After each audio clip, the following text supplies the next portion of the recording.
Alors c'était un peu mon fantasme secret de faire ça dans ma vie. Voilà, je vais bien hop là, défigurer ton objectif. Il n'en restera rien.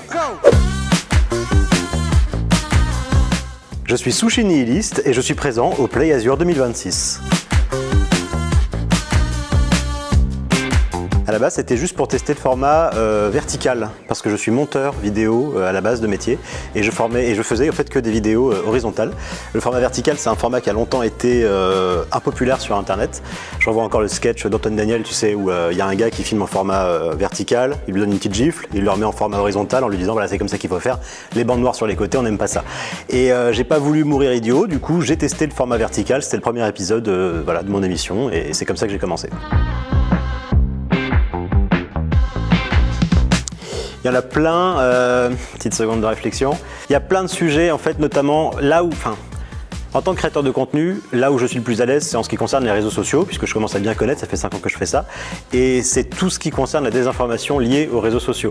Je m'explique, par exemple, on va dire que les gamins peuvent gagner beaucoup d'argent sur Internet en faisant ci ou en faisant ça. C'est un truc qui a tendance à me tendre, déjà parce que les enfants, à mon avis, devraient avoir autre chose à penser qu'à gagner de l'argent, à s'amuser, à découvrir, à lire des trucs. Et c'est un sujet, ça pour le coup, qui me tend premier degré. Normalement, j'essaie toujours de rigoler, d'avoir du recul sur les sujets.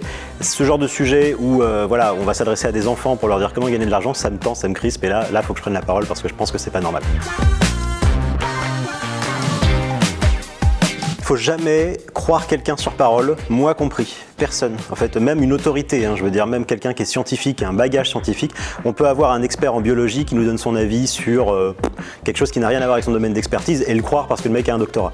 C'est pas l'individu qui porte l'information qui est importante, c'est les sources qu'il va lui-même donner, des choses qui doivent être vérifiables. Si quelqu'un vous dit je suis expert en physique nucléaire et je vous affirme que la Terre est plate, c'est passionnant, mais prouve-le, parce que même si tu es expert dans un domaine, ça ne veut pas dire que tu peux parler de tout.